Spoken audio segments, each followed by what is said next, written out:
그러면 이제 녹화가 시작이 되네요. 그럼 이제 강의를 시작할 시간이 된 것 같아요. 제가 화면을 쉐어를 하겠습니다.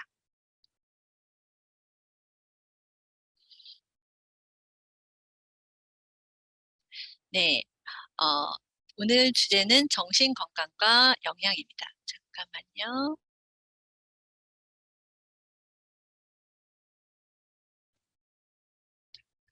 아,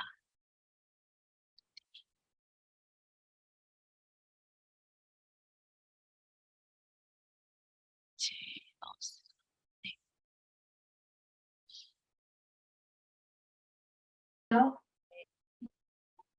네, 그러면 오늘 주제는요, 정신건강과 영양입니다. 그리고 제 이름은 말씀드린 대로 이윤신이라고 하고요. 그냥 닉네임은 클라라라고 합니다. 지금 소리가 조금 치직치직 되는 부분이 있어서 예, 뮤트를 해주시면 좋겠고요. 네, 저는 영양사이고, 그 다음에 영양학 박사고요. 그 다음에 여기서도 지금 영양 쪽으로 많은 활동을 하고 있습니다. 그래서 여러분과 함께 홍폭이기 때문에 더더욱 정신건강에 대해서 얘기를 한번 해보려고 합니다. 자, 이 자료는 뭔가 하면요. 2021년 캐나다에서 발표한 인포그래픽 자료를 가지고 와봤어요. 20세 이상 성인을 조사한 결과 10개의 만성질환 중 한 개라도 증상이 있는 사람을 조사했더니 한 44%로 조사가 되었다고 합니다. 근데 그 중에서 한 무드 앤 앵자이티 디스오더를 가진 사람도 지금 한 13% 정도 보이는 것 같습니다. 자, 그런데 제가 또 넘어가 볼게요. 만성 질환의 비율은 시니어 분들한테 가면 좀 더 다른 양상이에요. 훨씬 더 높게 나타났죠. 10개의 만성 질환을 하나라도 가진 비율이 아까 44% 성인 연령층이어서 지금 시니어로 가면 73%로 굉장히 많이 증가한 걸 볼 수 있어요. 여러분이 잘 아시는 것처럼 몸과 정신은 하나입니다. 자, 몸이 망가지거나 또는 정신이 망가지면 서로한테 굉장히 크게 영향을 줘요. 자, 이런 만성질환들 같은 경우는요, 거동을 불편하게 하기도 하고, 사회생활이 어렵게 하기도 하고요. 그러다 보니까 우울증과 더불어서 마음의 병이 깊어질 수밖에 없는 요인이 될 수 있어요. 자, 따라서 오늘 정신건강과 영양에 대해서 말씀드리면서 부수적으로 여러분이 가지고 있는 만성질환을 예방하는 차원에서도 어떻게 하면 건강하게 먹을 수 있는지, 어떻게 하면 좋은 식단을 꾸밀 수 있는지에 대해서 한번 집중적으로 이야기를 해보겠습니다. 자, 이 자료들은 지금 처음 제가 정신건강과 관련된 요인이라던가 이런 것들에 대한 건요, 다이티션 오브 캐나다에서 발표한 워크숍에서 일부 발췌를 해가지고 왔습니다. 자, 첫 번째, 정신건강에 영향을 미치는 요인은 여러 가지가 있을 수 있는데요. 제가 먼저 간단히 정리를 해볼게요.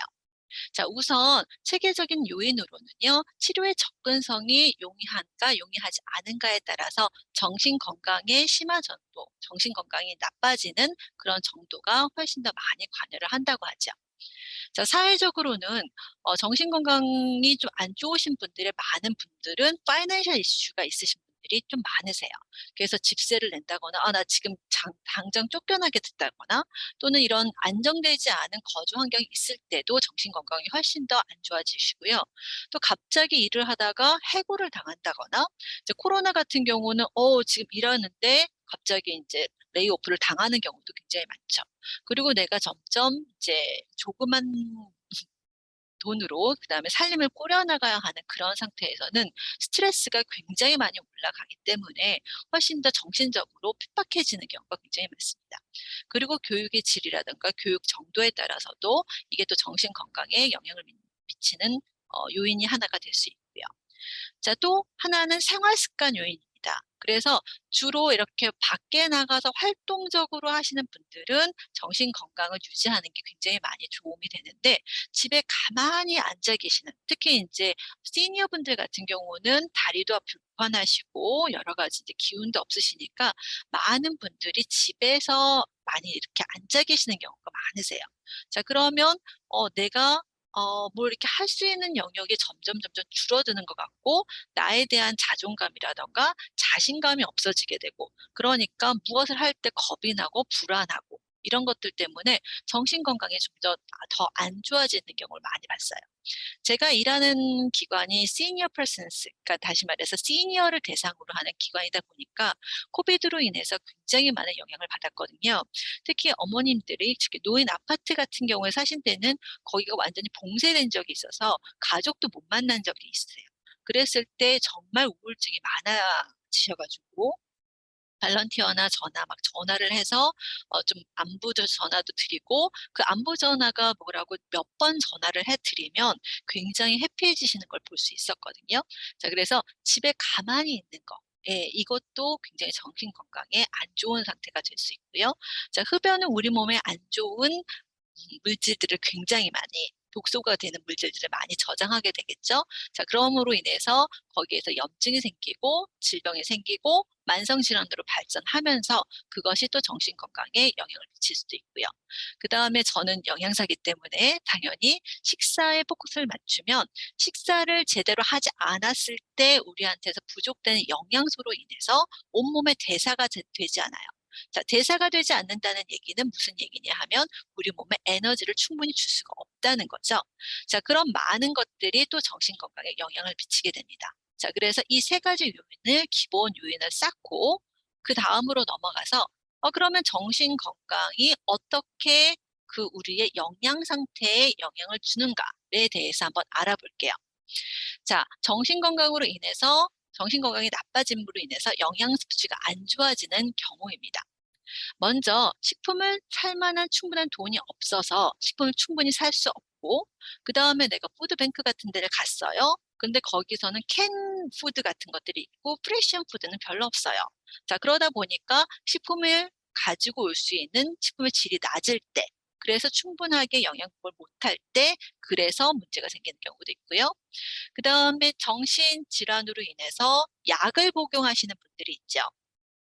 자, 약 복용으로 인해서 식욕이 증가되거나 또는 식욕이 굉장히 떨어지거나 또는 그 약으로 인해서 메스꺼움이 생길 수도 있습니다.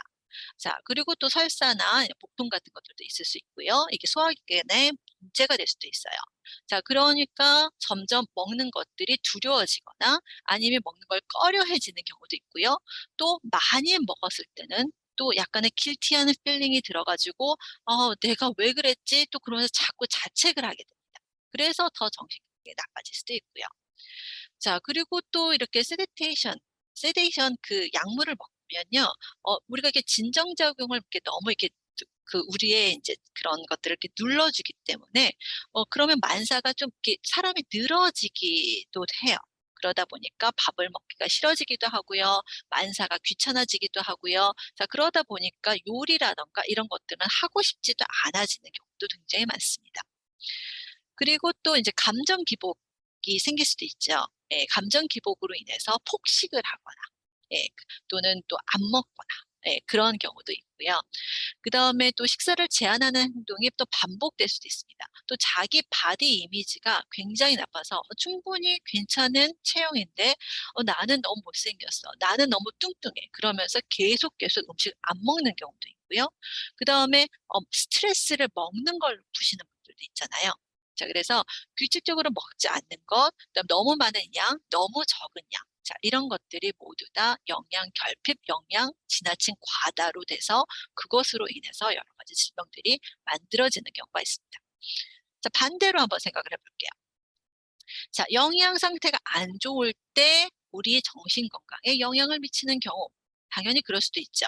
자, 아까 말씀드린 대로 우리가 그냥 나는 매일매일 잘 먹는다고 했는데 내가 살펴보니까 내가 먹는 음식에 충분한 미량 영양소, 다시 말해서 비타민이라든가 무기질 같은 것들이 충분하지 않았다.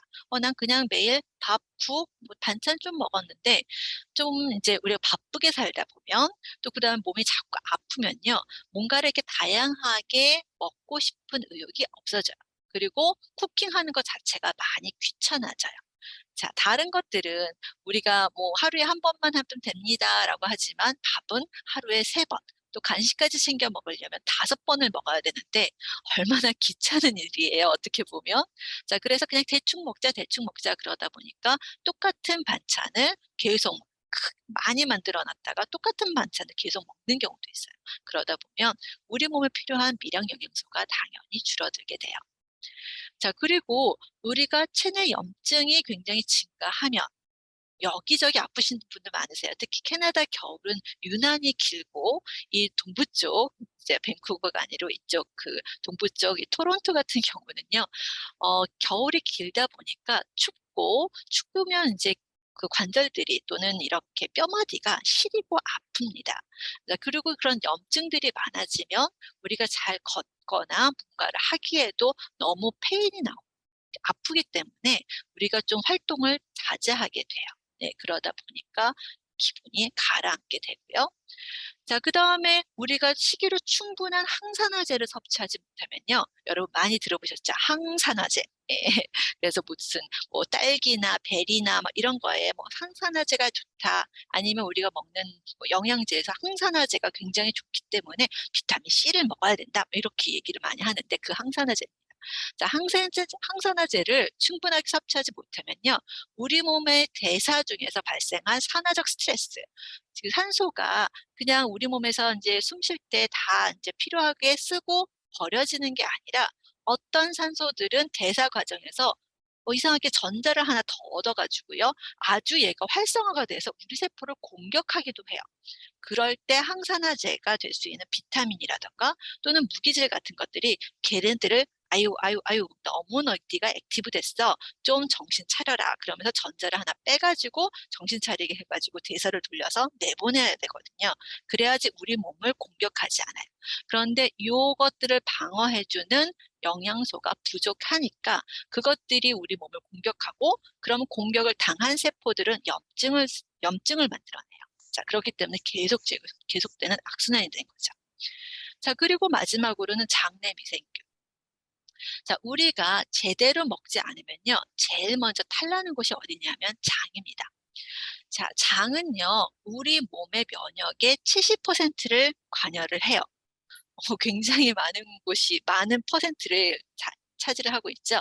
자, 이 면역이 무너지면 여러분들 진짜 큰일 납니다. 네, 뭐 그냥 설사 변비하는 것뿐만 아니라 막 어떤 제가 영양 상담을 하다가 얼마 전에도 어떤 분이 이제 그 코로나 백신을 맞고 그다음에 내가 지금 몸이 안 좋은 상태에서 코로나 백신을 맞아서 그러신지 면역 능력이 엄청 떨어지셨어요. 그래서 머리가 아주 풍성하셨던 분인데 머리가 다 빠지시고요. 그다음에 머리가 한꺼번에 몇 달 안에 완전 백발이 되셨어요. 그리고 온몸에 루퍼스가 생겨가지고 막 발진, 막 그다음에 가렵고 어떻게 할 수 없다면서 한 6개월에 거의 30파운드가 빠졌어요. 예. 그래가지고 어떻게 하면 좋겠느냐라고 해서 영양 상담 보신 적이 있었는데 우리 몸의 면역 능력이 떨어지면요. 진짜 모든 반응들이 한꺼번에 이제 그 의학서에 나오는 그런 여러 가지 이런 반응들이 나와서 몸이 안 좋아요라고 하는 반응들이 다 나옵니다. 자, 그렇기 때문에 우리 몸의 면역의 70%를 담당하는 이 장내 미생물들을 잘 관리를 하셔야 되는 거예요. 예, 근데 이 영양 섭취가 안 좋았을 때 장내 미생물 균총이 무너지고, 자, 미생물이 무너져서 우리가 많은 여러 가지 질병들이 나타나면 그로 인해서 우리 정신도 피폐해지는 경우가 굉장히 많습니다. 몸이 피곤하면요, 우리 정신도 같이 무너져요. 그렇기 때문에 여러분들이 대충 먹지 귀찮아가 아니라요. 내가 먹는 게 내 몸을 만든다고 꼭 생각을 하시고 꼬박꼬박 잘 챙겨서 오늘은 내가 제대로 챙겨서 먹었나를 한 번씩 보면서 그렇게 하셔야 됩니다. 여기 오신 분들이 이제 여자분들이 굉장히 많으신데, 아유, 밥하기 얼마나 귀찮은데요. 압니다. 저도 압니다. 저도 우리 가족들 밥하고 또 도시락도 싸고 막 그러는데, 심지어는 고양이 밥까지도 챙겨줘야 되는 상황인데, 굉장히 그 하루하루 한 번 한 번 먹는 것들이 점점 내 몸을 건강하게 하고 정신을 건강하게 하는 한 스텝 한 스텝이라고 생각하시면 좋으시겠어요. 자, 그러면 미량 영양소가 이 하나하나 팩터들을 다시 한번 체크를 해볼게요. 영양이 우리 정신 건강에 미치는 영향. 자, 미량 영양소 굉장히 중요하다고 얘기했는데 왜 자꾸 이런 얘기를 하냐면 아이고 이게 뭐야? 막 깜짝 놀라셨죠? 예, 생화학 책에 나올 만한 대사 기전입니다. 자, 이거는 지금 우리가 어떻게 하면 그 영양소들이 어떻게 관여를 하느냐. 자, 행복 호르몬이라고 하는 세로토닌, 도파민, 그다음 노아드레날린, 아드레날린 같은 것들이 대사됐는데요. 여기 보시면 여기 폴릭 애시드라고 보이실 거예요. 제일 위에 비량 영양소 기능 맨 위에 지금 폴릭 애시드. 잠깐만요. 제가 여기 하이라이트. 네, 여기 보이시죠? 아이고. 네. 자, 여기가 이렇게 잠깐만요. 네, 레이저 포인터. 네, 예. 예, 폴릭 애시드 보이시죠? 엽산이라고 하는 거예요. 여러분들이 푸른잎 채소를 많이 먹으면 이 엽산이 많이 들어올 수 있는데요. 예, 그래서 요 엽산이 지금 이 세로토닌, 도파민, 이 행복 호르몬들이 있는 그런 것들을 대사를 돌려주는데 없으면 안 돼요. 자, 그리고 보시는 것처럼 비타민 B12 같은 것들, 비타민 B12뿐만 아니라 요 대사, 지금 글루타치온, 메티오닌 요 대사들 돌릴 때도 비타민 B2라던가 비타민 B6가 반드시 필요해야지 요 행복 호르몬들이 많이 나올 수가 있어요. 그런데 여기서 요 스텝 하나, 그다음 요 스텝 하나가 그 영양소가 없으면 이 회로가 서버려요. 그러니까 호르몬을 만들 수가 없어요. 그러니까 이 아주 미량의 비타민, 아주 정말 눈꽃만큼 필요한 아연, 뭐 이런 것들이 정말 이 대사들을 돌리는데 꼭 필요한 물질이다라는 것을 꼭 알아주셨으면 좋겠습니다. 자, 그리고 제가 2017년 논문으로 그 사이코시스와 영양결핍의 상관관계를 본 메타 어널리시스 논문을 한번 가져와 봤어요. 그래서 이 메타 어널리시스, 그 시스테믹 리뷰 앤 메타 어널리시스라는 것은 같은 주제를 가지고 있는 논문들을 다 모아서 그러면 그러니까 결론적으로 그래서 뭐라고 말을 하느냐를 한번 봤는데요. 예, 뭐, 여기 자세한 내용은 제가 이제 생략하더라도요. 엽산과 비타민 D의 감소가 우리가 사이코패솔로지, 그래서 정신병과 관련된 것들을 증가시킨다라는 결과가 나왔어요.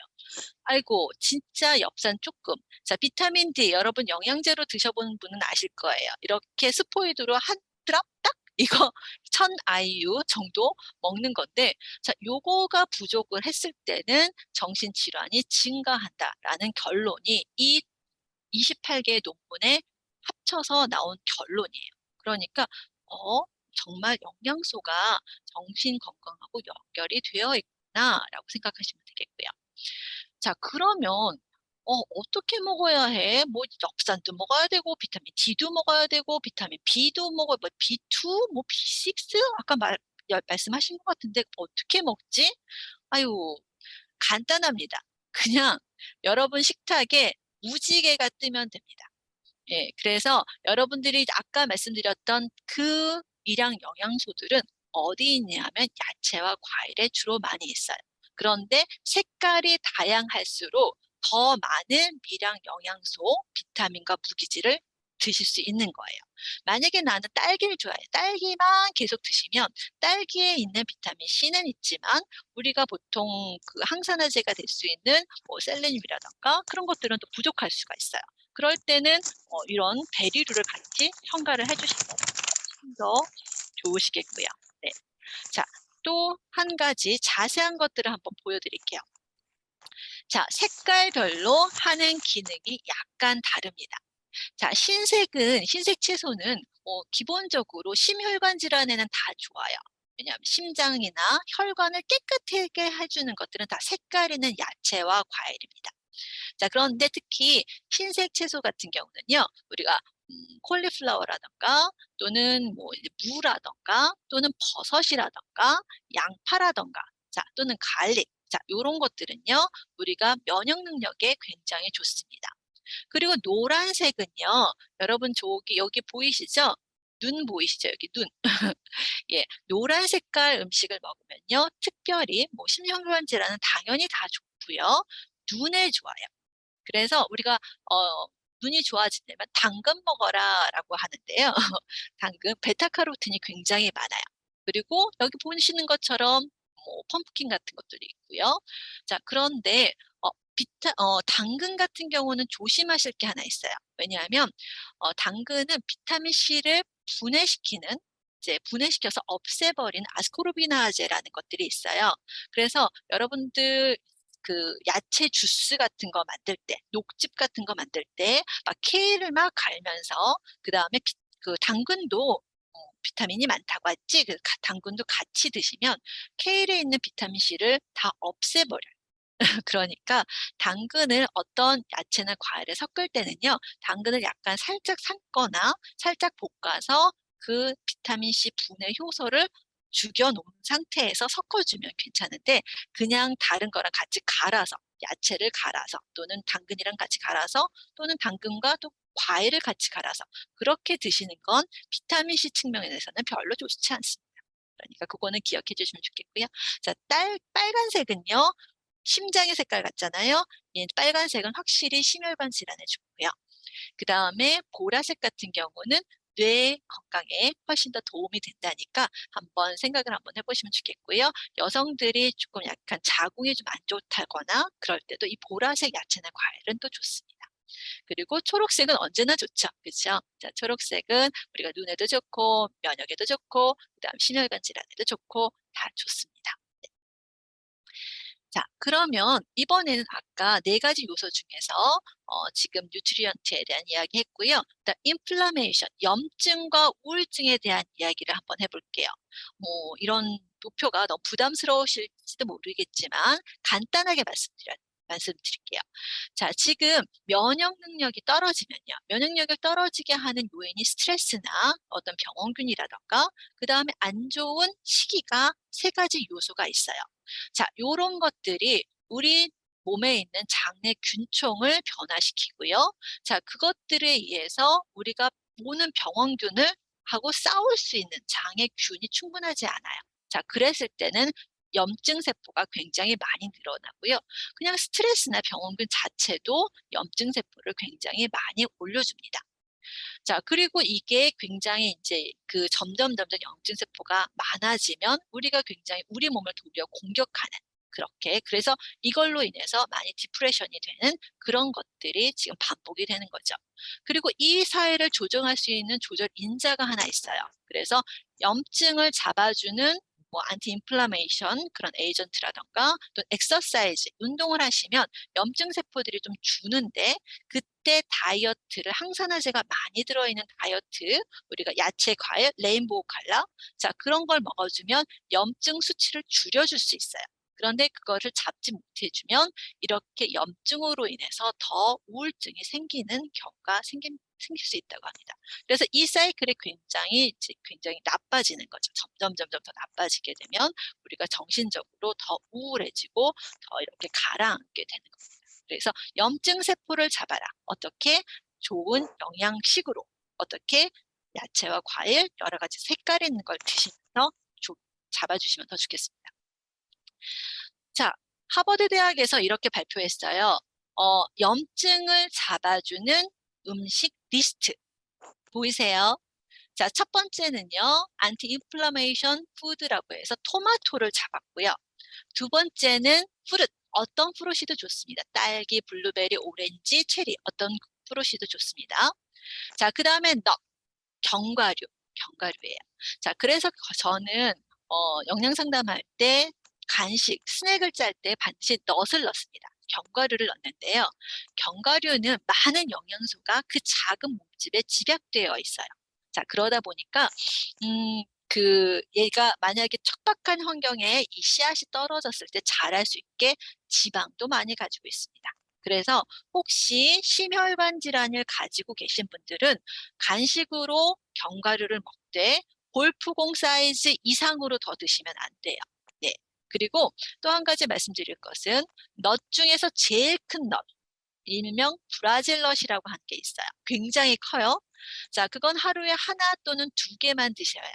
더 많이 드시면 별로 좋지 않습니다. 왜냐하면 브라질 넛에는 셀레늄이 가장 많아요. 셀레늄이라는 건 정말 아주 극미량 영양소인데 그 조그만 미량 영양소가 우리 몸을 항산화를 유지를 해줘요. 그렇기 때문에 굉장히 효과적인 항산화제인데 걔네들은 안전 범위가 굉장히 작아요. 그래서 요만큼 범위 안에서는 항산화제가 아주 작용을 많이 하지만 그 범위를 살짝만 넘어가도 우리 몸을 도리어 공격해요. 그렇기 때문에 브라질넛 같은 경우는 하루에 하나, 두 개 정도만 드시면 되겠고요. 다른 넛은 괜찮습니다. 그런데 너무 많이 드시지 마세요. 살찝니다. 그리고 이제 패티피쉬라고 해서 살몬, 마카로, 그다음에 튜나, 사딘, 정어리 같은 것들이 있는데 자, 이걸 딱 보니까 생각나시는 게 있죠? 오메가3 근원이구나. 자, 오메가3는요. 우리 뇌에 좋기도 하고요. 그다음 우리 몸의 염증을 잡아주기도 해요. 그래서 제가 오늘 논문은 안 가져왔지만 오메가3와 우울증과의 관계에 대한 논문들도 굉장히 많이 있습니다. 그리고 효과가 있다는 보고도 나와 있고요. 그래서 그 오메가3를 또 영양제를 먹어야 돼. 또 영양제샵 가지 마시고요. 일단 집에 가지고 계신 생선들, 냉동실에 생선 많이 사다 놨다 귀찮아서 안 하실 거 끄집어내셔서 구워도 드시고 조려도 드시고 그렇게 하시면 좋으실 것 같아요. 그리고 리피 베지터블. 그래서 그린한 색깔들. 자, 스피나치, 케일, 그다음 콜라드 그린. 자, 이런 것들이 있는데 자, 여기서 한 가지 팁은 드리면요. 혹시 신장이 안 좋으신 분, 심장이 아니라 콩팥이 안 좋으신 분들은요. 어, 그 수산이 많이 들어있는 시금치라던가 콜라드 그린이 근대예요. 우리나라 말로는. 자, 그런 것들은요. 한번 데쳐서 물에다 좀 담가가지고 그 수산이라는 성분이 물에 잘 녹거든요. 자, 그래서 잘 녹은 상태에서 짜가지고 국을 끓여 드시든지 아니면 무쳐다 드시든지 그렇게 하시면 좋을 것 같아요. 자, 수산이 많이 들어가면 우리 몸에 많이 들어가면 신장 결석이 생기기 때문에 젊은 사람들은 괜찮지만 연세가 좀 있으신 분들은 아무래도 신장 기능이 조금씩 떨어지는 게 보이거든요. 자, 그럴 때 수산을 많이 드시면 훨씬 더 안 좋으세요. 예, 그리고 결석이 뭐 여기 어깨에 돌이 때 막 이러시는 분들 같은 경우도 이렇게 한번 데쳐가지고 우리가 물에다 담가 두시는 게 좋겠고요. 그 다음에 불포화지방산이 많은 올리브 오일 같은 것들도 훨씬 더 좋습니다. 네. 익스트라 버진이면 훨씬 더 좋겠죠. 네. 그리고 염증을 유발하는 음식들도 있어요. 여러분이 흔히 볼 수 있는 거, 티몰튼에서 볼 수 있는 거, 이런 거 여기 다 있습니다. 그리고 맥도날드에서 볼 수 있는 거. 자, 예를 들어서 프라이드 푸드, 그 프렌치 포테이토 같은 경우, 그 다음에 콜라, 사이다, 이거는 염증뿐만 아니라 감미료도 굉장히 많기 때문에 우리 장에서 부글부글 발효될 수도 있어요. 그러면 가뜩이나 기분도 안 좋은데 화장실까지 자주 가서 힘을 빼면 너무너무 힘듭니다. 자, 그리고 당 종류인데, 당 종류에서도 특히, 제과점에서 파는 것들, 예, 도넛이라던가, 머핀이라던가, 케이크라던가, 빵 중에서 하얀 빵. 자, 요런 것들은 갑자기 혈당을 쫙 올렸다가 금방 인슐린이 작용해서 확 내려갑니다. 그럼 이 갭 차이가 갑자기 먹으면 막 행복해요. 그러다가 갑자기 혈당이 조절돼서 푹 내려가면 갑자기 더 우울해져요. 그 차이가 더 많기 때문에 이렇게 정제된 당으로 만든 음료들, 특히 요즘에 젊은 여성분들이 이렇게 뭐 이제 버블티 같은 거 많이 좋아하시는데요. 거기에 시럽이 엄청 들어갑니다. 자, 그렇기 때문에 먹을 때는 굉장히 해피하고 달달하고 기분이 좋다가 조금 있다면 막 짜증이 나고 기분이 막 이렇게 슬슬슬슬 이렇게 안 좋은 기분이 올라오는 걸 볼 수 있어요. 그게 당 함량이 너무 많기 때문에 그렇고요. 그 다음에 당을 그럼 나는 설탕 안 먹으려고 자일리톨이라던가 소비톨 이런 것들로 대체했어요. 라고 하는데 그것들은요. 장에 있는 미생물들이 오! 맛있는 먹이가 들어왔네. 얘를 분해하자 그러면서 가스를 만들어서 뱃속이 부글부글해지는 경우가 굉장히 많고 그게 심해지면 과민성 대장 증상까지 나올 수 있으니까 그렇게 감미료를 사용하지 않으셨으면 좋겠습니다. 자, 그리고 포화지방산이 들어있는 거, 특히 이제 마가린, 딱딱한 마가린이 들어있는 것들도 그 염증 세포를 증가시켜요. 근데 불행하게도 제과점에서 만드는 맛있는 것들을, 과자 같은 것들은 요 라드 또는 버터, 고형 버터, 자, 요런 것들이 들어가지 않은 맛이 안 나거든요. 예, 그러다 보니까 그런 것들을 먹으면 살이 찌기도 하고 기분이 안 좋아질 수도 있습니다. 자, 그리고 이제 가공식품들. 자, 가공식품 여러분 보실 때 반드시 푸드 레이블을 확인하셔야 되는데, 자, 식품 사실 때 그 식품 표시, 뉴트리션 팩트 테이블과 푸드 인그레디언트 리스트, 재료명들 한번 보셔야 돼요. 자, 똑같은 식빵이라도 어떤 식빵 두 개 똑같은 통밀빵이에요. 한 빵은 그냥 밀가루 통밀, 그다음에 그다음에 소금, 그다음에 약간의 기름, 그다음에 그걸로 이제 빵을 만들었다고 굉장히 재료명이 짧아요. 근데 어떤 식빵은 똑같은 통밀빵인데 거기에 부드럽게 하기 위해서 유화제도 넣고 그다음에 약간 그 통밀 색깔을 어둡게 하려고 색소도 넣고 이렇게 또는 약간의 플레이버들도 넣고 이런 식으로 해서 빵인데 재료 리스트가 굉장히 긴 거 있어요. 자, 여러분들이 보시면서 그 뉴트리션 팩트 테이블과 그다음에 재료, 인그레디언트 리스트를 보면서 거기 알러지가 있으신 분들은 당연히 확인하시겠지만 한번 보시고 그 길이가 길면 길수록 이거는 뭐가 많이 몸에 안 좋은 많은 것들이 들어있겠구나라고 생각을 하시면서 그거는 선택하지 않으셨으면 좋겠습니다. 자, 그래서 요거는 지금 간단한 이야기와 간단한 그림으로 된 권장사항이니까 한번 리스트를 쓰셔서 좀 기억을 하셨으면 좋겠어요. 자, 그 다음에는요, 활성산소. 자, 아까 우리가 우리 몸에 그 안 좋은 영양소가, 영양 섭취가 우리 정신 건강에 영향을 주는 것들이 뭐가 있는가라고 하는 거에 세 번째가 산화적 스트레스입니다. 자, 활성산소, 프리 라디칼이라는 이야기는 한 번쯤은 들어보셨을 것 같아요. 자, 활성산소는요, 세포 내부의 작은 기관인 미토콘드리아에서 주로 생기는 거고요. 체내에서 쓰이는 보통 산소보다 굉장히 불안정합니다. 그래서 아까도 말씀드렸죠?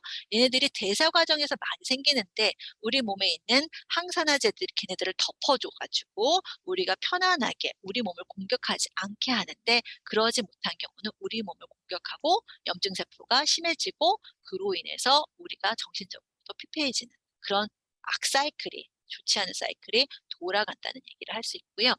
그래서 산화적 스트레스가 우울증, 불안장애, 정신분열증, 조울증, 그다음에 주의력 감소, 그다음에 자폐라던가 치매 이런 여러 가지 정신질환과 관련이 있다는 보고가 있습니다. 그래서 여러분들이 이 산화적 스트레스를 줄이기 위해서는 그러면 보통 항산화 영양소, 비타민 C라던가 또는 비타민 K나 또는 비타민 D라던가 또는 무기질, 아까 말씀드렸던 아연, 구리, 셀레늄 이런 것들이 산화적 스트레스를 예방하는 데 굉장히 도움이 되고 있습니다. 자, 그리고 마지막 한 가지 더.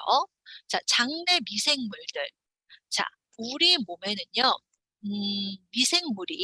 우리가 미생물이라고 하는 것들이 우리 몸에 100조가 있다고 해요. 100조. 조단위 엄청나죠? 우리 몸의 세포 수는요, 60조라고 해요. 자, 우리 몸에 있는 세포보다 더 많은 균들이 우리 몸에 장내 미생물들이 우리 몸에 존재를 하고 있습니다.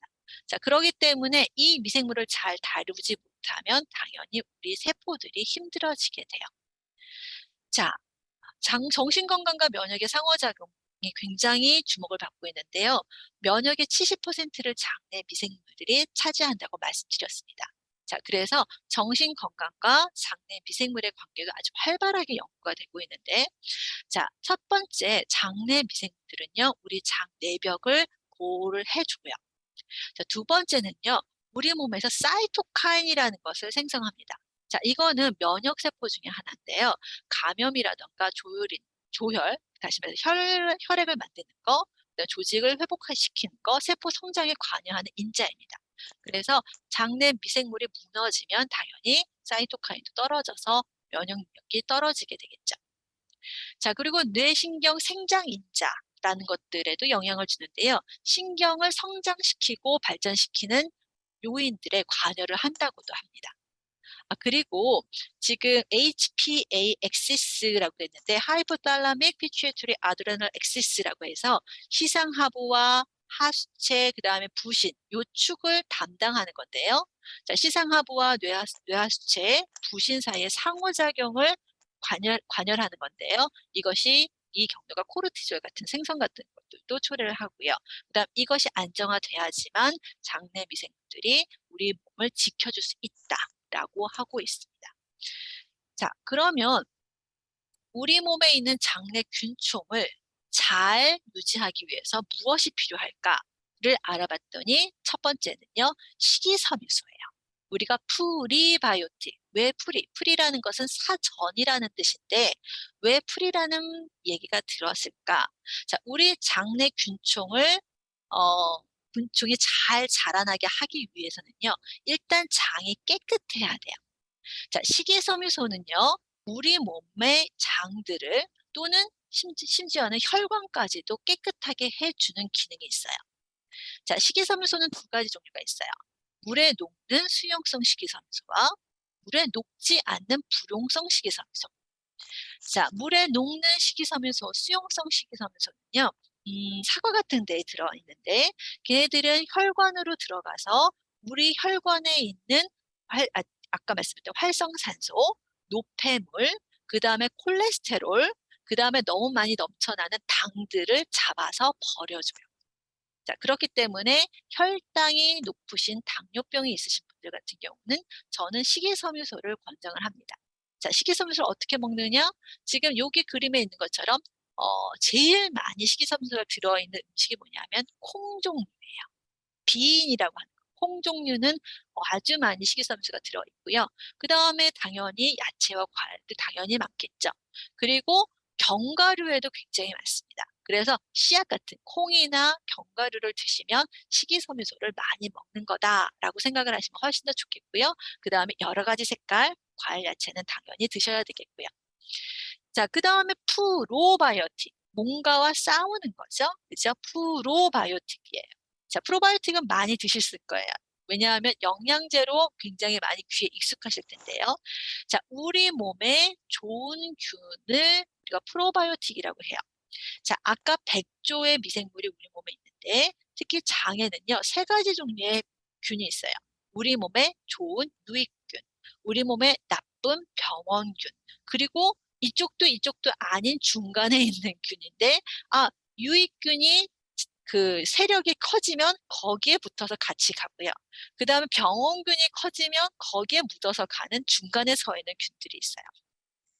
자, 다시 말해서 장은 영역 싸움입니다. 유해균이 많이 들어오면, 병원균이 많이 들어오면 당연히 설사 또는 변비 또는 가스, 복부 팽만감, 자, 그러다가 염증까지 생겨서 장염까지 생기는 건데요. 자, 그런 것들을 막으려면 당연히 우리 몸에 좋은 균들이 있어야 되겠죠? 자, 좋은 균들이 자라날 수 있는 환경을 식이섬유소로 만들어주고, 그다음에 좋은 균을 넣어줘야 되겠죠. 자, 그게 이제 우리가 프로바이오틱이라고 얘기하는 거고요. 대표적으로 뭐냐 하면 요거트, 김치, 네, 그 다음에 곰부차, 그 다음에 또 캐피어, 자, 이런 것들, 또 미소 된장이나 우리 한국 된장 같은 것들도 프로바이오틱이 굉장히 많은데 저는 여기에다가 시계에는 포함하진 않습니다. 프로바이오틱 소스로. 왜냐하면 우리가 된장에도 굉장히 발효했기 때문에 거기에 좋은 유익균이 되게 많은데요. 부글부글 끓여 먹잖아요. 된장찌개에 부글부글 끓여 먹으면 그 균이 다 죽어요. 균의 베이스는 단백질입니다. 단백질은 열에 다 응고가 되니까. 자, 그래서 된장찌개를 맛있게 먹었다고 프로바이오틱이 좋은 건 아닙니다. 네. 그래서 가장 손쉽게 여러분들이 공급받을 수 있는 프로바이오틱은 요거트가 아닐까 생각이 들어요. 요거트. 자, 불행해도 유당불내증이 있으신 분들은 그렇게 되지 못하겠지만, 자, 요거트 중에서도요, 여러분들이 잘 보고 결정을 하셔야 되는 건데요. 그, 패키지에 액티브 컬처라고 또는 라이브 박테리아, 액티브 컬처라고 표시가 되어 있는 것들이 정말 우리 장에 들어가서 좋은 유익균을 줄 수 있는 그런 요거트예요. 그래서 요거트를 사실 때, 이게 세일이다. 엄청 싸네. 그리고 이렇게 한꺼번에 많이 사지 마시고요. 잘 보시고 사세요. 그래서 라이브 박테리아 또는 액티브 컬처라고 쓰시는 걸 보고 사시면 좋겠고요. 그 다음에 되도록이면 여러 딸기 맛, 체리 맛, 블루베리 맛 이런 걸 사시지 마시고 그냥 플레인 맛을 사시기를 권장드려요. 그래서 정말 내가 과일 맛이 먹고 싶다면 거기에 과일을 썰어서 넣는 게 더 많지, 솔직히 거기 시럽으로 들어있는 그런 과일들은 당 함량이 굉장히 높습니다. 그래서 내가 설탕을 먹는 거지 요거트를 먹는 건지 헷갈릴 정도로 그렇게 되니까 되도록이면 플레인으로 고르시면 좋겠고요. 그다음에 장내 균총에 좋지 않은 식습관, 예를 들어서 이제 패스트푸드라든가 또는 소세지 같이 불에 구워 가지고 막 이렇게 음 그 이제 소시지를 넣어서 먹는다. 또 이제 한국 분들은 삼겹살, 고기 구워 먹는 거 굉장히 좋아하시는데, 자 그러다 보면 인제 타게 되고, 그다음에 "아유 뭐 특히 돼지고기 같은 경우는 바싹 익혀야 돼." 그러면서 막 타게 막 이렇게 하시는 경우, 또 닭갈비를 막 하시는데 막 "아이고 이쪽 타고 저쪽은 안 익고." 막 그렇게 되는 경우도 되게 많은데요. 자 그렇게 음식을 태워서 먹는 경우, 특히 "숯불에다 굽는다."라고 하면 숯불 구울 때 기름이 뚝뚝뚝뚝 떨어지면서 거기서 막 이렇게 하얀 연기가 막 이렇게 올라와요. 자 그런 연기들이 음식에 들러붙어서 우리 몸에서 발암 물질을 만듭니다. 자 그러다 보면 그 발암 물질이 장내 균총도 같이 죽이기 때문에 우리 몸에 좋은 음식은 항상 약간의 채식 경향이지만 거기에 약간의 고기를 첨부한 그런 음식들이, 식단이 우리 몸에 좋고 장에도 좋은, 다시 말해 장에 있는 미생물한테도 좋은 것입니다. 자 어쨌든 장에 있는 균총을, 균 덩어리들을 훨씬 더 유익균, 유해균이 아니라 유익균으로 만들려면 식이섬유소를 많이 드시고 프로바이오틱을 챙겨 드시고, 그다음에 장내 균총에 좋지 않은 식단은 배제하시는 게 좋습니다. 자 프로바이오틱에 대해서는 궁금한 것이 더 많으실 텐데요. 그거는 나중에 우리가 Q&A 시간에 한번 더 이야기를 해 보시면 좋겠습니다. 자 그러면 일단 이 정도로 우리가 '아 쪼끔 이제 알 것 같아요.'라고 인제 조금 맛을 보셨어요. 그러면 인제 본격적으로 들어가서 우울증과 영양에 대해서 한번 봅시다. 자 우울증이신 분들은요, 굉장히 음식을 먹는 것들이 힘들어요. 일단은 본인이 우울하고, 그다음에 몸이 잘 안 움직이고, 그다음에 일어나서 무엇을 할 의욕이 없거나 또는 식욕이 없어요. 자 그러다 보니깐요, 우리가 다양한 음식을 먹을 수가 없습니다. 그래서 혹시 본인이 그랬으면 이제 노력을 하셔야 되지만, 특히 여기 계신 분들은 또 케어기버 분들도 있으실 수 있을 것 같아요, 엄마나. 자 이런 분들은 내가 사랑하는 가족이 우울증이다라고 했을 때는 정말 그 음식을 다양하게 준비를 하셔야 돼요. 아까 말씀드렸죠. 여러 가지 색깔들이 이제 있는 것들이 비타민과 무기질을 공급하고 그것이 이제 대사를 돌려줄 수 있는 사이클의 기둥이 된다라고 말씀드렸듯이 굉장히 다양성이 중요하고요. 그다음에 건강한 간편식품 같은 것들. 내가 그럼 혼자 사 먹기 힘든데 사서 먹을래라고 하면 간편식품은 어떤 것들이 있는지 한번은 자기가 미리 검색해서 알아보시는 것이 좋습니다. 자 아주 소량의 식사라도 규칙적으로 조금씩이라도 드시는 게 굉장히 중요해요. 그래서 "아 우리 애는요 우울증이어 가지고 뭘 해 줘도 아무것도 안 먹어요."라고 하지만, 자 아무리 기분이 우울해도요 배고픔은 조금 느낍니다. 자 그럴 때 딱 이렇게 '먹고 싶다.'라는 생각이 잠깐 들었을 때 눈앞에 음식이 없으면 또 그것도 그냥 지나가서 자꾸 굶게 돼서 더 많이 살이 빠지고 기운이 없어서 더 많이 배드리든이 되고, 그다음에 우리가 몸을 주체할 수 없게 되는 거죠. 자 그래서 항상 뭔가를 먹을 수 있는 건강한 간식, 예를 들어서 지금 보시는 것처럼 간단한 요거트에 여러 가지 야채나 또는 과일이라든가 아니면 시리얼이라도 조금 넣어 주는 거. 자 그런데 요거트를 특히 우울증이 있으신 분들은 많이 드시지 않거든요. 자 많이 드시지 않다 보면 뭐가 문제가 되냐면, 탄수화물은 조금만 드셔도 상관없는데 단백질을 미싱하시는 경우가 굉장히 많아요. 그래서 요거트 하나를 고를 때도요, 하이 프로테인 요거트를 고르셨으면 좋겠습니다. 그래서 요즘에는 그 단백질 함량이 굉장히 높은, 예를 들어서 스키어라든가 시지스 같은 고단백 요거트들이 나오거든요.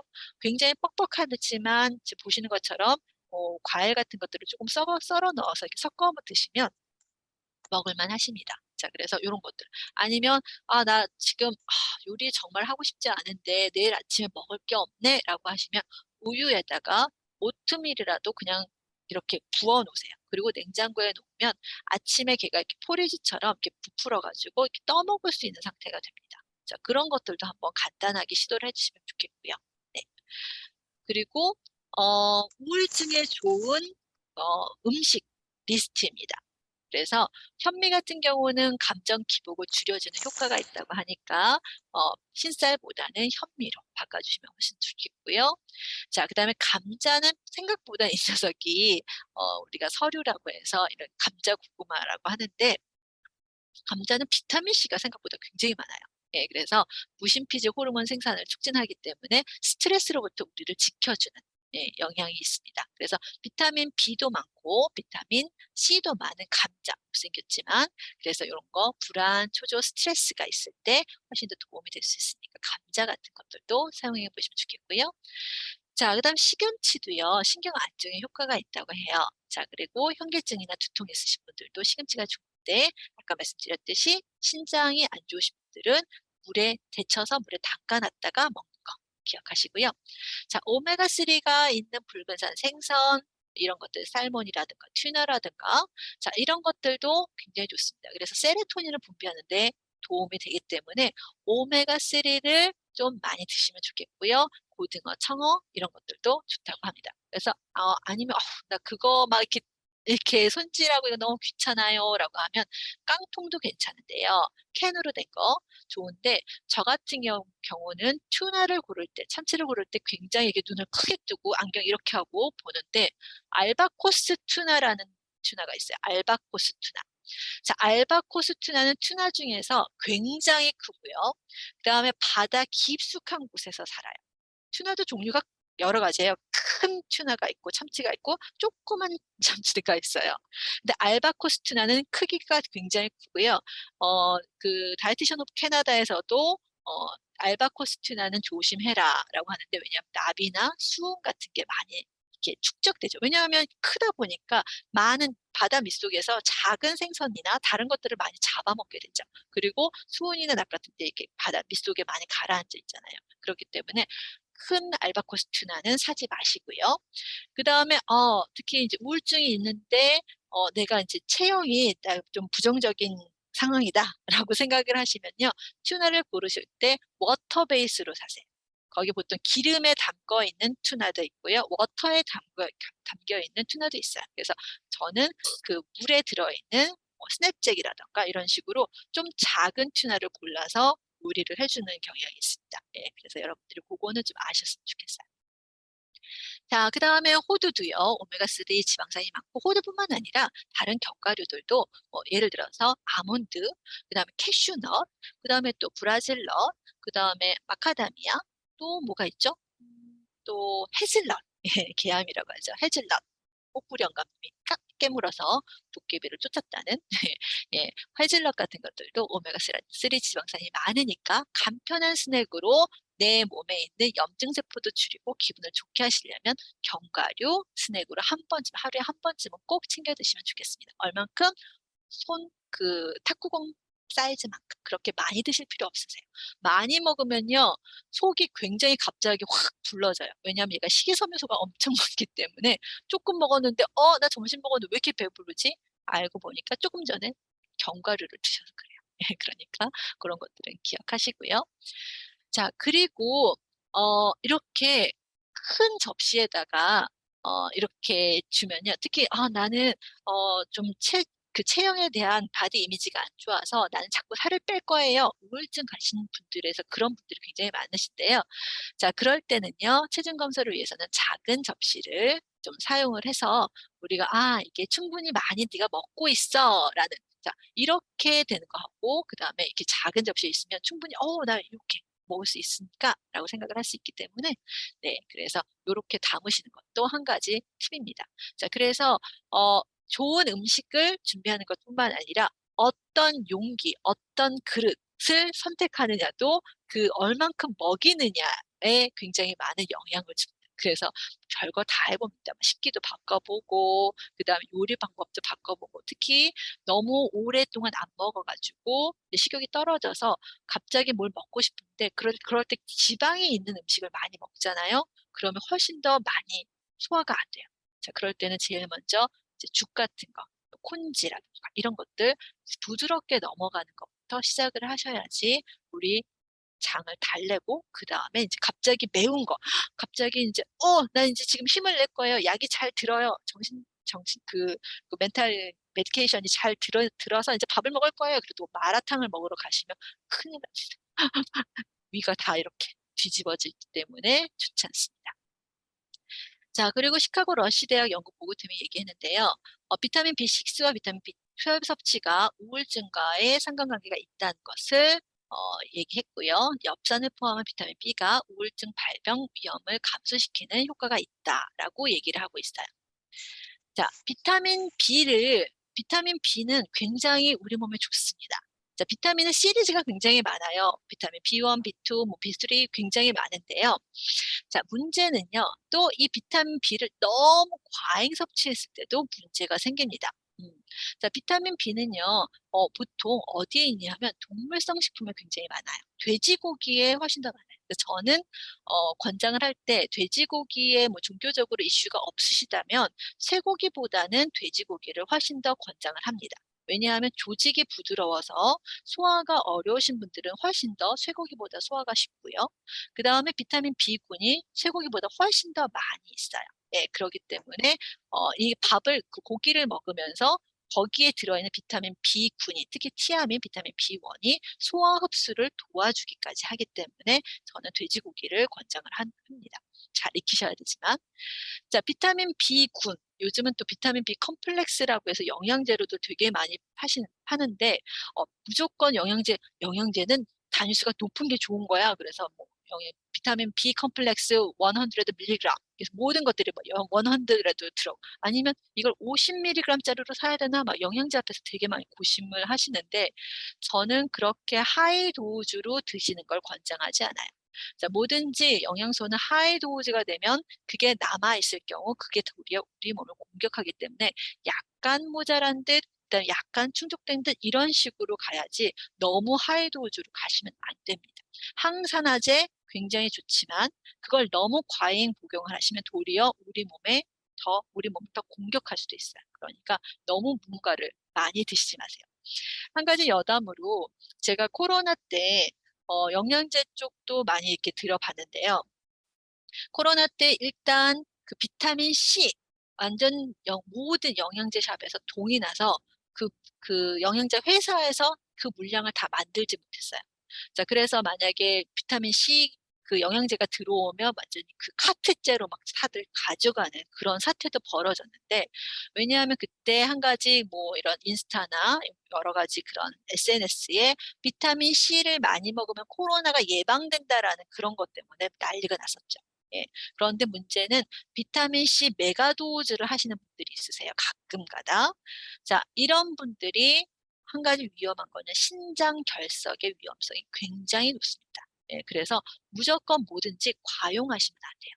자, 비타민 B도 우울증에 굉장히 좋다고 했지만 비타민 B를 너무 많이 마셨을 때에 또 안 좋은 것들을 한번 볼게요. 비타민 B2, 리보플라빈 같은 경우는 소분이 굉장히 많이 나가고 설사가 많을 수가 있습니다. 너무 많이 섭취할 때는. 비타민 B3, 나이아신이죠. 자, 나이아신 같은 경우는 과잉 섭취 시 간 이상이라든가 통풍, 당내성, 그 다음에 당내성, 당이 조절이 잘 안 되는 거예요. 그 다음에 홍조, 핫플러시가 나옵니다. 저도 한번 비타민 B3를 우리 아이가 조금 더 이렇게 기분이 또 안 좋아서 막 이럴 때 병원에 갔더니 비타민 C B3를 먹어봐라 라고 해가지고 사서 한번 먹여본 적이 있었어요. 그때는 제가 잘 몰랐었는데요. 비타민 B3 같은 경우는 나이아신, 이게 핫플러시를 만듭니다. 그래서 혈관을 확장시켜서 갑자기 얼굴이 빨개지면서 막 혈액순환이 막 되는 거예요. 그런데 이게 너무 이제 무리가 되는 사람들한테는 막 이게 너무 가슴이 두근두근 뛰고 얼굴이 빨개지니까.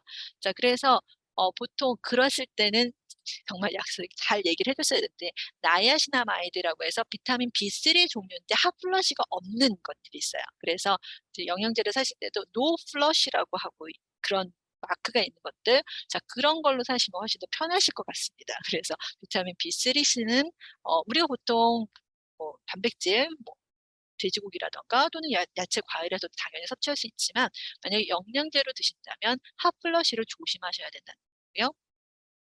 자, 그리고 또 비타민 B3 과잉일 때는 통풍이라던가 뇌졸중 환자의 증상이 악화될 수도 있고요. 자, 비타민 B6 같은 경우도 고용량 섭취할 때는 빈혈이라던가 말초 신경장애, 찌릿찌릿찌릿하고 파킨슨 치료 약물의 작용을 방해할 수도 있습니다. 자, 비타민 B12, 우리 특히 이제 나이가 들면 위산이 많이 안 나와서 비타민 B12를 흡수할 수 없기 때문에 비타민 B12 주사를 받으시는 그 시니어 분들도 굉장히 많으신데요. 자, 결핍 있을 때는 악성 빈혈을 만들지만, 그리고 또 그 채식주의자한테 결핍되기 굉장히 쉬운 비타민이에요. 왜냐하면 얘네들 비타민 B12가 동물성 식품에 있거든요. 예, 그래서 채식을 하면 처음에는 피부도 깨끗해지고 막 그러다가 점점 오래 채식을 하면 피부병이 도리어 생기는 경우는 바로 비타민 B12 결핍 때문에 그렇습니다.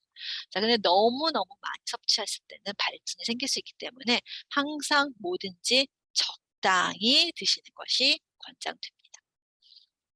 자, 비타민의 종류와 기능 음식들이 여러 가지가 있는데요. 주로 여러분들의 지용성 비타민은 다 A, D, E, K는 항산화 작용을 해요. 자, 이런 것들의 주요 식품들 보니까 동물성 식품들이 많고요. 비타민 E는 저기 해바라기유라든가 땅콩이라든가 이런 거에 많이 있구나. 비타민 E는 산화 방지로 여러분들이 음식으로 드시는 것도 드시지만 피부에다가 많이 양보를 하시죠. 그래서 피부에 많이 발라서 주름 개선으로 많이 쓰시는데, 자, 그거 말고도 식품으로 드셔도 충분히 비타민 E, 토코페롤을 섭취할 수 있다. 자, 비타민 K는요, 요즘에 칼슘, 그 뼈 영양 때문에 칼슘과 마그네슘과 비타민 K를 같이 먹어야 된다, 아니 필요 없다, 막 그러는데, 솔직히 우리 몸에서 비타민 K는 장에서 대장균들이 만들어줍니다. 장에 아주 있는 사람 말고는 거의 그냥 만드니까 따로 드시지 않으셔도 돼요. 나토라던가 브로콜리, 시금치, 양배추, 김이나 미역, 한국 사람들이 많이 먹는 거죠. 자, 비타민 K는요, 혈액을 응고시키는데 도움이 돼요. 그래서 만약에 내가 수술을 하는데 비타민 K가 부족하면 혈액이 멈추지 않아요. 특히 치아를 뽑았는데, 피가 잘 안 멈춘다라고 했을 때 비타민 K가 부족한가? 라고 한번 생각을 해보셔도 될 것 같습니다. 비타민 K. 자, 비타민 K 부족하면 정말 바늘에 한 번 찔러도 이게 밤새 계속 피가 흘러요. 그래서 혈액이 응고가 안 돼서. 그러니까 굉장히 조심하셔야 됩니다. 네. 그리고 수용성 비타민들에 대한 주요 식품들 보면 거의 대부분 엽산을 빼고는 거의 대부분 비타민 B 같은 경우는 동물성 식품들이 굉장히 많아요. 그래서 이름도 다 다르죠. 티아밀, 리보플라빈, 니코틴산, 아까 말했던 노플러신, 니코틴산 아마이드, 그다음에 비타민 B6, 피리독신. 자, 요거는 지금 여기 잘 보시면요. 전달 물질을 합성한다라고 돼 있죠. 여기 신경 전달 물질 합성. 그래서 비타민 B6, 여기 지금 보시면 다랑어, 바나나, 소간이라든가 고구마 이런 것들을 적게 드시면 신경이 좀 이렇게 멍한 그런 느낌이 들 수도 있어요. 그래서 신경 전달이 잘 되려면, 그리고 신경 전달은 뇌에서도 신경 전달이 잘 돼야 되잖아요. 머리가 포기하고 그다음에 잘 반짝반짝 안 하고 자꾸 까먹는다. 그러면 이런 동물성 식품을 조금 드셔야 됩니다. 고구마도 아주 좋고요. 자, 비타민 엽산은 우리가 적혈구를 생산하죠. 비타민 B9입니다. 그리고 비타민 B12는 우리가 보조 효소로 다양한 반응에 관여를 하고요. 적혈구 생성하는 것도 좋고요.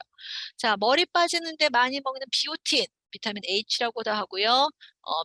비타민 B7이라고 하는데 비오틴. 자, 이거는 머리를 나는데 도움을 준다고 해요. 그런데 그렇게 우리 몸에 많이 부족하진 않은데 또 이것도 영양제로 굉장히 많이 드시는데 그럴 필요는 없습니다. 네.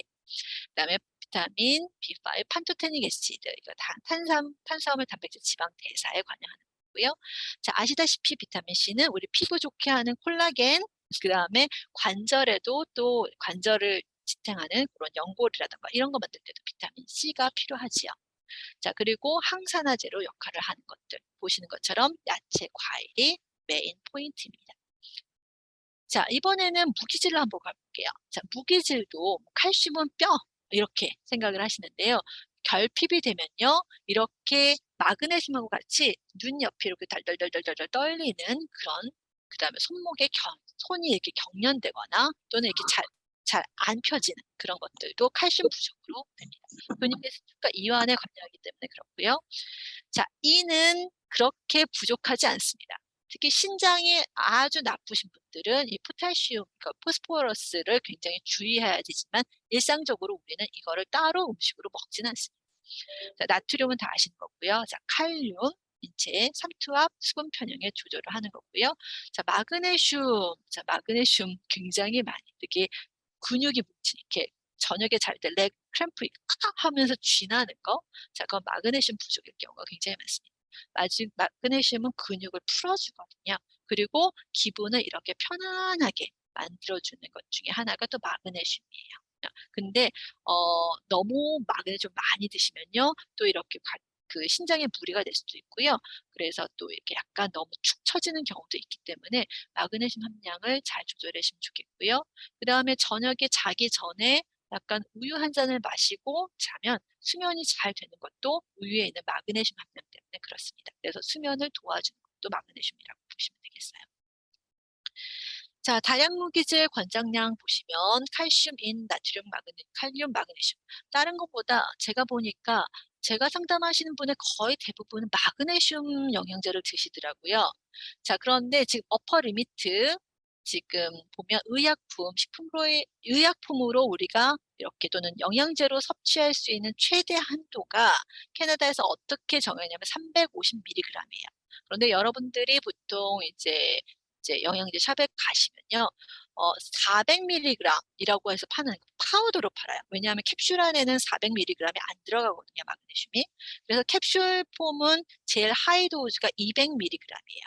그래서 그 이 350mg 어퍼 리미트 이 이상으로 먹으면 우리 몸을 도리어 공격하는 거니까 자, 요 아래로 좀 드시기를 권장을 드립니다. 예, 그래서 그렇게 마그네슘 하이 도즈로 드시지 않으셔도 괜찮으세요. 그러니까 너무 많이 돈 쓰지 마시고요.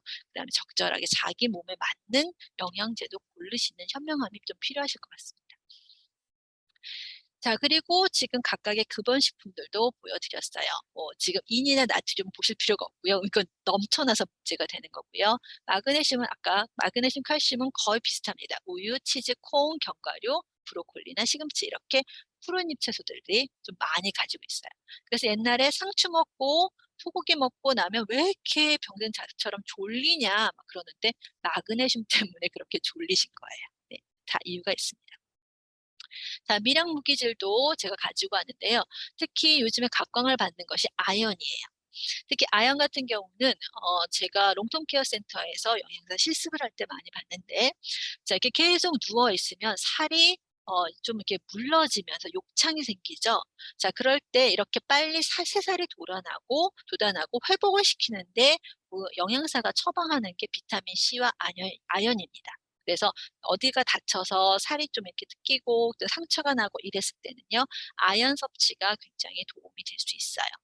예, 그리고 특히 이 아연이 결핍되면 미각이 떨어지거나 후각이 떨어지거나 아이들 같은 경우는 키가 안 큽니다. 그래서 어렸을 때 뭐 성장 영양제 그럼 반드시 아연이 들어가 있는데요.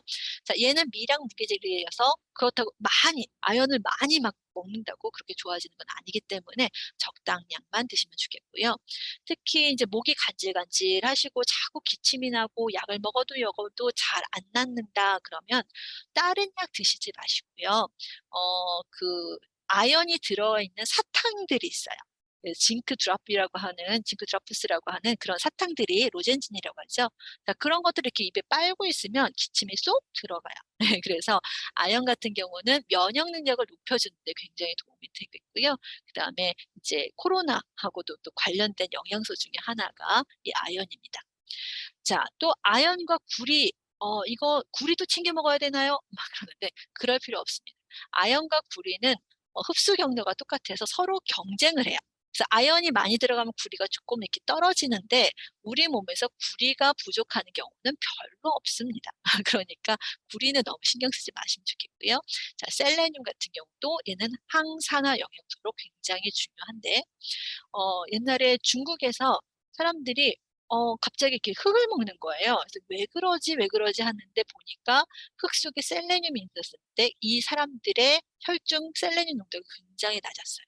그래서 사람은 뭔가가 필요한데 그게 없다면 자기가 본능적으로 찾아서 그걸 이렇게 집어먹는 경향이 있습니다. 그래서 옛날에 이집트에서 여자들이 임신을 했을 때 피라미드 가서 피라미드의 그 모래벽이잖아요. 모래로 이렇게 만든 그 벽돌을 긁어서 먹었던 것도 그 보고가 되고 있는데 거기서도 굉장히 많은 다량의 무기질이 있었다고 하더라고요. 자, 그렇게 인간은 굉장히 강력한 생물입니다. 예. 자, 미량 무기질의 권장량과 어퍼 리미트도 보여드렸고요. 자, 그다음에 급원식품도 말씀드렸습니다. 예. 그리고 이제 불안증과 영양 같은 경우도요. 불안증, 앵자이어티라고 하잖아요. 이거는 우리가 정신적으로 많이 이제 힘든 분들이 기본적으로 갖고 있는 그런 증상들인 것 같아요. 불안증. 누가 얘기를 하지 않았는데 내 마음에서 뭔가가 불안하고 잘 안 된 것 같고 뭔가 일어날 것 같고 자, 그렇게 되는 것들. 자, 그럴 때는요. 식이 중에서 정제된 탄수화물이나 설탕 같은 것들을 좀 줄여주시면 좋겠습니다. 왜냐하면 얘네들이 혈당이 올라갔다가 내려가는 이 진폭이 크면 클수록 훨씬 더 많이 불안해지고 긴장해지고 예민해지기 때문에 이런 정제된 탄수화물, 설탕 이런 것들은 우리가 엠프티 칼로리라고 하죠. 그런 것들 영양소는 주지 않으면서 당만 제공하는 그런 것들. 그래서 엠프티 칼로리 식품을 영양가 있는 음식으로 대체하는 것이 가장 중요합니다. 자, 그리고 또 카페인은 불안을 악화시킬 수 있는 거기 때문에 줄여주시면 좋겠고요. 그 다음에 복합 탄수화물, 다시 말해서 섬유소가 많은 식품을 줘가지고 우리가 항상 그 배가 그득한 느낌, 평화로운 느낌, 가득 찬 느낌. 자, 위가 튼튼하면요, 우리가 굉장히 이렇게 좀 편안하게 또 이렇게 등으로 이렇게 등이 쫙 펴지면서 좀 편안한 느낌이 들잖아요. 그래서 항상 이렇게 그 식이섬유소가 포만감을 줄 수 있는 그런 것들을 식사를 구성을 하시면 훨씬 더 좋겠고요. 그리고 그 가능하면 친구와 가족과 함께 식사하는 거. 나 혼자서 이렇게 먹는 같이 사회적으로 같이 식사하고 교류할 때 불안증이 좀 더 해소된다라는 보고도 있기 때문에 되도록이면 시간을 같이 내서 같이 먹었으면 좋겠습니다. 자, 그래서 탄수화물, 섬유질이 풍부한 소스를 준비하면 좋겠고요. 그다음에 정신질환이 있으신 분들은 까먹으시면 안 되는 게 단백질 꼭 챙겨 드세요. 자, 단백질은요, 우리 몸의 면역을 만드는 면역세포의 재료입니다. 그래서 우리가 정신질환이 있고 그다음에 약을 먹어서 식사를 잘 못할 경우 제일 먼저 떨어지는 게 면역 기능이잖아요. 그러니까 단백질이 두부도 좋고 우유도 좋고 요거트도 좋고 아니면 치즈 한 조각이라도 좋으니까 아니면 견과류 우리가 몇 알도 좋으니까 꼭꼭 단백질을 챙겨 드시기를 바랍니다. 그리고 지방으로는 오메가3 지방이 있는 거, 생선 종류, 그런 종류를 좀 하루에 일주일에 두세 번 정도는 꼭 드셔주시는 게 좋겠고요. 당연히 충분한 물 섭취가 기본입니다. 네. 그리고 그러면 어떻게 먹으면 가장 좋겠어요? 라고 물어보시면요. 여기서는 캐나다에서는 지중해식 식단을 드세요 라고 해요. 자, 지중해식 식단은 유네스코 세계무형문화재의 유산으로 등재될 정도로 이렇게 굉장히 강력하고 파워풀한 식단 중에 하나인데요. 자, 왜 지중해식 식단이 좋냐라고 하면 지중해를 생각하시면 이 지금 그림을 보시면 사진을 보시면 이해가 되세요. 자, 이렇게 푸른 청정한 곳에서 우리가 싱싱한 해산물과 그다음에 다양한 야채와 과일, 그다음에 그 마늘을 굉장히 많이 넣고요. 그다음 올리브 오일을 굉장히 많이 쳐서 음식을 만들어요. 자, 그러다 보니까 저지방의 고식이섬유에 강력한 항산화제를 많이 가지고 있는 식단 중에 하나입니다. 자, 재료를 생각해서 야채, 과일, 콩, 현미, 통밀빵 또는 통밀 파스타, 그다음에 적당량의 생선, 또 약간의 고기, 그다음에 약간의 유제품. 요것들도 많이 드시니까. 자, 요런 것들로 한번 생각을 한번 해보시면 좋겠어요. 그래서 보통 캐나다에서 이제 웨스턴 영양사한테 그 상담을 받으시면 제일 먼저 들고 오는 게 메디테리안 다이어트예요. 그래서 지중해식 식단을 좀 기억하시면 좋겠고요. 자, 수면 장애등이 있으신 분들 같은 경우는요. 일반적으로 식사량이 많이 변하시는데 야식 증후군이나 또는 체중 증가가 또 문제가 될 수도 있고요. 그다음에 너무 많이 카페인을 섭취해서 그럴 수도 있고요. 자, 그다음에 또 너무 카페인을 많이 섭취하면 우리가 탈수 증상도 많이 나오고 있고요. 또 시니어 분들 같은 경우는 화장실을 많이 가시다가 수면 장애가 되는 경우가 굉장히 많아요. 자, 그러면 수면 장애는 어떻게 식사를 할까? 자, 그래서 침전 1시간에는 소량의 복합 탄수화물을 꼭 섭취하세요. 그래서 포만감으로 잠을 잘 수 있게 우유나 치즈 같은 것을 첨가하시면 훨씬 좋겠고요. 자, 야간 식사, 나 지금 하루 종일 너무 바빠서 밥을 못 먹었다라고 했을 때 야간 식사가 문제인 경우에는 그때 저칼로리 음식을 조그만 포션으로 드셨으면 좋겠습니다. 그리고 카페인이 함유된 거라든가 고영양이라든가 매운 음식은 우리 수면을 더 많이 방해해요. 왜냐하면 위가 좀 불편하기 때문에 그렇습니다. 예, 그래서 그런 것들도 좀 팁으로 가지셨으면 좋겠습니다.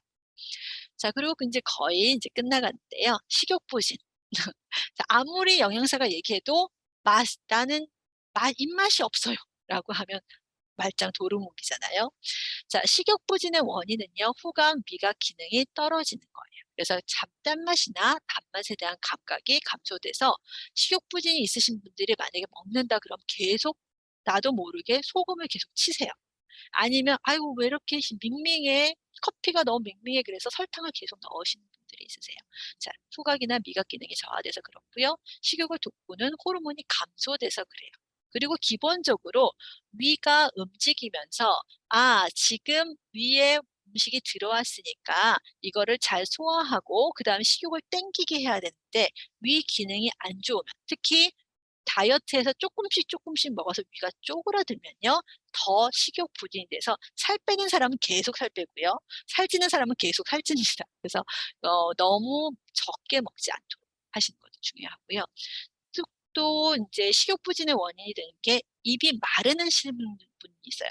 그러니까 입이 자꾸자꾸 말라 가지고 특히 주무실 때 입을 벌리고 주무시는 분들, 입안이 굉장히 건조해지시고 그다음에 구강 감염이 생기시는 분들도 있고요. 그다음에 또는 틀니나 또는 이 치아에 문제가 있어서 입맛이 떨어지시는 분들도 있는데요. 그런 분들 같은 경우는 우리가 물을 많이 마시는 게 가장 기본입니다. 그래서 입속이 촉촉하게, 그래서 침이 더 나오게. 침이 나오면 이제 우리가 식사를 시작합니다라고 하고 식욕이 올라가게 되거든요. 그러니까 일단 물을 많이 마시면서 입속을 촉촉하게 해주시면 좋겠습니다. 그리고 체력이 떨어지면 당연히 식욕 부진이 되겠죠. 자, 입맛을 돌게 하려면 일단 자극적인 거, 자, 그렇다고 아주 생마늘을 먹으라는 게 아니고요. 마늘이나 생양파나 이런 것들을 조금씩 넣어 가지고 볶아서 드시면 훨씬 더 좋겠고요. 그다음에 입맛이 떨어져서 미각이 떨어지면요. 약간 짭조름한 것들도 좋습니다. 그래서 약간 간장이라든가 로체스터 소스라든가 칠리 소스를 조금씩 넣어 주시면 좋겠고요. 그다음에 '정말 나는 아무것도 먹고 싶지 않아요.' 라는 생각이 드시면요. 레몬을 썰어서 또는 레몬즙을 입에다 물고 있으세요.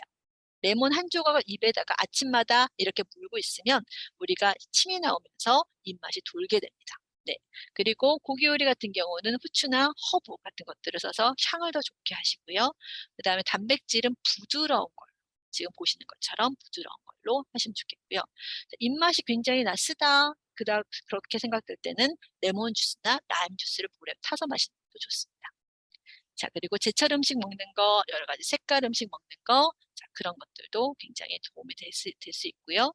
그다음에 내가 자꾸 음식에서 금속 맛이 난다라고 하면 나무나 플라스틱 수저를 사용하는 것도 좋겠고요. 그다음에 식전에 가벼운 유산소 운동을 하시는 것도 좋습니다. 자, 거의 정리가 돼서요.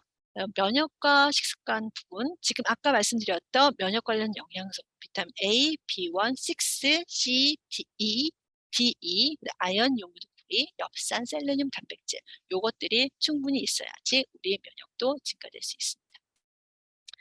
자, 그래서 다양한 색소인 야채와 과일 먹고요. 통곡식 드시고요. 식이섬유도 좋으니까 다양한 단백질은 꼭꼭 우리 면역력을 챙기기 위해서도 드셨으면 좋겠습니다. 자, 건강한 생활 습관 당연히 균형적인 식사, 그다음에 식사 시간, 다양한 색깔의 야채와 과일, 불필요한 식이, 간식 같은 것을 없애시면 더 좋겠고요. 그다음에 매일 30분 정도 운동하고 그다음에 숙면하도록 노력하고요. 내가 잠 못 자게 하는 것들은 다 제거하고 편안히 주무시고 불 끄고 주무시면 좋겠고요. 그다음에 명상, 호흡, 음악 감상으로 스트레스 줄이시고 술, 담배 줄이시고 손 깨끗이 씻으시면 훨씬 더 우리 생활에 그다음 우리 몸이 건강하게 될 수 있을 것 같습니다. 그래서 항상 마인드풀 이팅, 내가 음식 먹을 때는 다른 거 다 텔레비전도 끄고 소리도 끄고 핸드폰도 끄고 그리고 음식에만 집중해서 음식의 맛과 향과 그 느낌을 잘 음미하시면서 드시면 훨씬 더 행복해질 수 있습니다. 네. 그래서 제 발표는 여기까지 하고요. 제가 스톱 쉐어하고 그다음에